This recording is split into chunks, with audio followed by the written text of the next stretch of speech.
हर खबर पर होगी आपकी पकड़। डाउनलोड कीजिए एबीपी लाइव ऐप। स्वागत है आपका एबीपी न्यूज पर। बिहार की राजनीति से जुड़ी इस वक्त की बड़ी खबर आपको बता दें। चिराग पासवान की पार्टी एलजेपी ने कहा है कि वो विचारधारा के आधार पर नीतीश के खिलाफ अकेले लड़ेगी बिहार में चुनाव। हालांकि चिराग ने यह भी कहा कि वो बीजेपी के साथ है। चिराग ने यहां तक कहा कि जीत हमारी ही होगी। इस वक्त की बड़ी खबर हम आपको दे रहे हैं। चिराग पासवान की पार्टी एलजेपी नीतीश कुमार के नेतृत्व में चुनाव नहीं लड़ेगी। प्रकाश कुमार जुड़ गए हमारे साथ बिहार से, हमारे सहयोगी। प्रकाश, मुझे एक बात बताइए, बीजेपी से प्यार, नीतीश से तकरार, गणित कैसे समझे? क्या होगा चुनावी गणित बिहार में, क्यों ऐसे? देखिए, चिराग पासवान पिछले 2 महीने से जिद पर अड़े हुए हैं और आज भी जब पार्लियामेंट्री बोर्ड की बैठक हुई उसमें भी उन्होंने साफ कर दिया कि वो नीतीश कुमार को मुख्यमंत्री मानने को तैयार नहीं है। तो ऐसे में 2 ही रास्ता बचता है, या तो चिराग पासवान के खिलाफ में बीजेपी कार्रवाई करे, या जैसे चल रहा है उसमें नीतीश कुमार को क्या ये मंजूर होगा, बीजेपी को मंजूर होगा कि गठबंधन में भी रहे केंद्र में और बिहार में उनके खिलाफ चुनाव भी लड़े। तो जाहिर है कि इससे कंफ्यूजन होगा।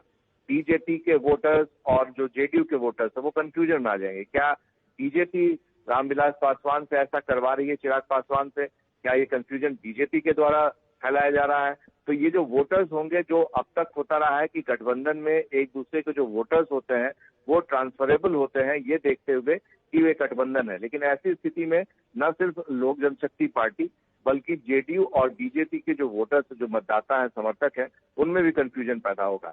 तो अभी तक जो जेडीयू है और जो बीजेपी है, इन दोनों को आस है कि कहीं ऐसा हो कि चिराग पासवान मान जाए। लेकिन अब जिस तरह से खुल करके वो अपने पोस्टर्स जारी कर रहे हैं, वीडियो जारी कर रहे हैं चिराग पासवान, उससे साफ दिख रहा है कि वो झुकने के मूड में नहीं है और इसको आगे वो ले जाएंगे। और इस तरह से इसका नतीजा ये होगा कि बिहार में महागठबंधन तो टूटा हुआ था ही, अब बीजेपी और जेडीयू के बीच में भी मतभेद खुलकर सामने आने लगेंगे। आदर्श जी, प्रकाश, बहुत धन्यवाद आपका इस पूरी जानकारी के लिए। प्रकाश कुमार पूरी जानकारी दे रहे थे। और देखिए, चिराग के इस फैसले पर जेडीयू ने तंज कसते हुए कहा कि एलजेपी हमारे साथ कभी नहीं थी। एलजेपी अपना रास्ता देखे, जो एनडीए के विरोध में लड़ेगा वो विरोधी है। तो एलजेपी ने आखिरकार गठबंधन तोड़ लिया है और साथ में उन्होंने सबसे बड़ी बात जो एलजेपी की तरफ से कहा गया वो ये कि वो बीजेपी को सपोर्ट करेंगे। मेरे साथ इस वक्त जेडीयू से अजय आलोक है। सर, क्या हुआ? आपका जो दुश्मन है वो आपके दोस्त का दोस्त बन गया। आपको लगता है कि एलजेपी ने घोषणा की कि नीतीश जी के नेतृत्व में चुनाव नहीं लड़ेंगे, ये नहीं करेंगे, तो उससे क्या हमें चिंतित होना चाहिए? आपको मतलब जेडीयू को कोई चिंता नहीं? जेडीयू को लग रहा है चुनाव जीत? हमारे साथ कब थे मुझे नहीं समझ में आता है, जो आप लोग इतने परेशान हो गए। एलजेपी कब हमारे साथ थी? आज तक हमने उनके साथ चुनाव नहीं लड़ा है। हम शुरू से कहते आ रहे हैं ये बीजेपी का काम था कि उनको कैसे समायोजन करना, नहीं करना। बीजेपी नहीं कर पाई। कौन सी बड़ी बात है? हम बीजेपी चुनाव लड़ रहे हैं, हमेशा हम बीजेपी चुनाव लड़ते आए। एलजेपी को अपना रास्ता देखना है, देखे।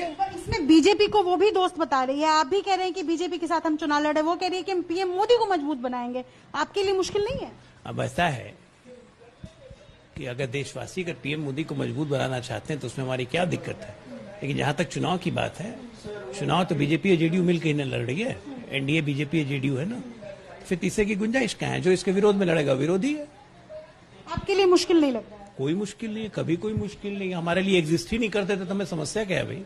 ये भी कहा जा रहा है कि लगातार वो नीतीश कुमार से बात करने की कोशिश कर रहे थे, आखिरकार उनकी बात नहीं मानी गई, उनकी बात नहीं। ये सब बेकार बात है। कोई उन्होंने कोशिश नहीं की और हमसे कोई मतलब नहीं था। ना हम 3 में ना 13 में, उनके बीजेपी के बीच का मामला था।